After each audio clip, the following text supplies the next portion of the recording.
There are many downsides to living in a collapsing civilization. Overall, I find the experience, frankly, unpleasant. It's not something I would recommend, but there are a few small benefits. One is that it's never difficult to find fodder for this segment of the show. It can be a bit of a stretch sometimes, honestly, filling out an entire hour, but I never have trouble finding material for the daily cancellation. Content for this segment sprouts out of the ground. It falls out of the sky, grows on trees. We are surrounded by it all the time. This is a very meager silver lining, I admit, but we have to take what we can get.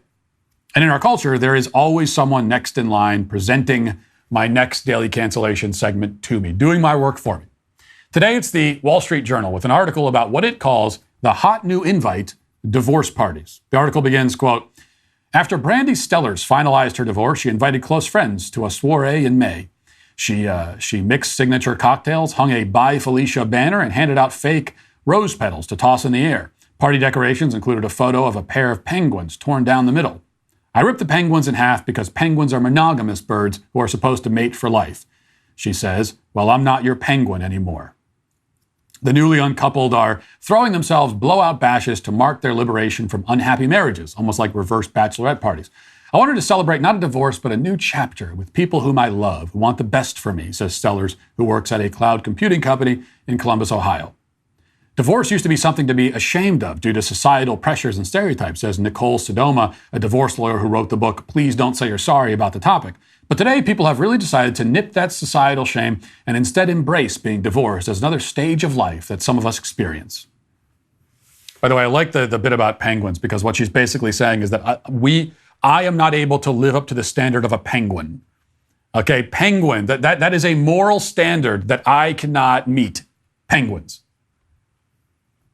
Now, how about a spider that mates with the male spider and then devours it? That's more where she is, I think. But yeah, divorce is just another stage of life, says the divorce lawyer. Kind of like totaling your car at the bottom of a ravine. It's just another stage of driving home from work. Burning down your house is just another stage of building it. Choking to death on a chicken bone is just another stage of eating dinner. That's what we're hearing from the divorce lawyer, who, of course, has absolutely no financial motive to promote and normalize divorce. This is certainly an unbiased observer whose insights we can trust. Definitely. Reading on, quote, on Etsy and Amazon, brands sell Splitsville swag, including end of an error sashes, thank you next, rose gold foil balloons, and I did, I'm done t-shirts. On Pinterest, the online platform for sharing creative ideas, search trends show that people are gaining a new perspective on divorce, says Swasti Sarna, Global Director of Data Insights at Pinterest. Pinterest searches for divorce party games surged 80%, and searches for divorce cakes rose 50% in June 2022 from a year earlier. There were also jumps in searches for divorce party decorating ideas, 35%, and for divorce gifts, 30%, according to Pinterest. It was just this feeling of, I'm not ashamed of this, says Nadine Adamson, a real estate broker in Manhattan and Brooklyn who had a divorce party. I think being married for more than 10 years in New York, I was married for 12, is a huge success. Well, we can't even talk about lowering the bar anymore because at this point it's buried under the ground.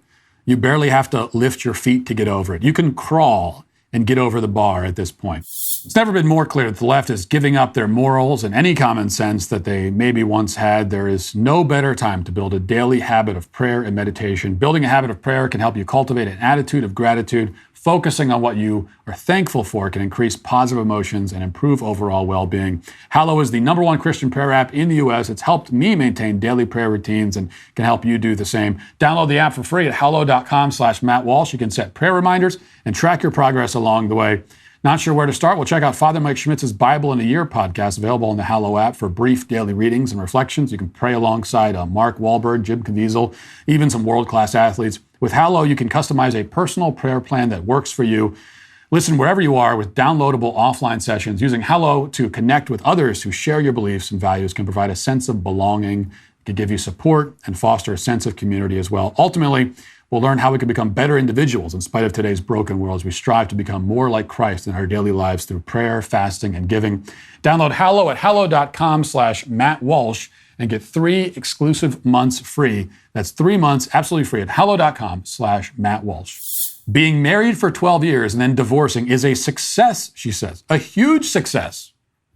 This is like saying that a man is a hugely successful swimmer if he makes it a quarter of the way across the pool and then drowns and dies.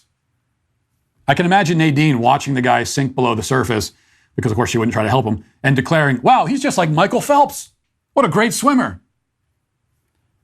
Continuing, quote, Adamson had friends from Los Angeles fly to New York, and they booked the hotel suite where she had stayed when she got married. It felt like closure in a really beautiful way to be in the same hotel with the same view, she says. The four of them burned sage in the suite to rid it of negative vibes, filled the place with balloons, dined out, and then had a sleepover.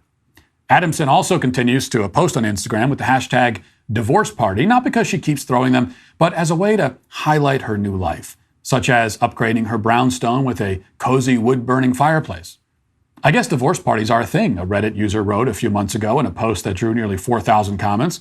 The poster included a photo of an invitation from a divorcing couple that was throwing a joint party. Plus ones are welcome. Ours will be there, it said. Now you get the idea. But eventually the article ends with this anecdote, quote, travel blogger Maja Proskolt says that her divorce process, done without lawyers, was lengthy enough that by the time the paperwork was done, much of her grief had settled and she was ready for a party. Her sister supplied a crown and a finally divorced sash. The group went out dancing, where the club's DJ called out, let's have it for Maja's divorce party. That was a top life moment for me, she says. A top life moment. Well then, Maja, you have lived an incredibly pathetic life. And that is the case for all of these divorce partiers, nearly all of whom, you may have noticed, are women. The fact that the divorce party phenomenon is almost entirely driven by women is yet more evidence that the divorce epidemic itself is mostly driven by women. Women are more likely to initiate divorce, much more likely to throw themselves a party celebrating the betrayal of their vows. And this is not the point that we're going to focus on today, but it is worth noting. There's a lot of discussion, including this week, about what's wrong with men in our culture, but this is more evidence that women have some very serious problems of their own, to put it mildly. Now, putting that aside, the article notes that there used to be lots of shame and stigma surrounding divorce. And these parties are meant to be, in part, a corrective to that, a way of destigmatizing what had been stigmatized. You'll notice that our society is obsessed with destigmatizing. But the problem is that we take away the stigma without asking why the stigma was there in the first place. Divorce was treated as an embarrassing and shameful thing in the past because it is embarrassing and shameful. You are breaking a promise. It is deranged to actively celebrate the breaking of a promise, no matter what the promise was. We've all broken promises in our lives. This is a human foible. But it's quite another thing to applaud the breaking of a promise, to celebrate it as a somehow enriching and life-affirming choice. And this is not just any promise. This is a solemn vow made to someone you claim to love, a vow that you built a whole life around. And now you're tearing that life into pieces and leaving lots of collateral damage, including oftentimes your children, in its wake. It's not just inappropriate to celebrate this, it is psychotic. Yes, the divorce may start a new chapter in your life. Just like if you get into a drunk driving accident and wind up in jail for manslaughter, that'll also start a new chapter in your life. But just because it's new doesn't mean it's good. And this is not exactly a profound insight, but it comes as news to many in our culture. Not all new things are good, okay? In fact, I'm not even sure that new chapter is the right way of looking at this. Because when you abandon your marriage and your family, it's less that you're adding a new chapter to your book, and it's more that you're giving up on the book.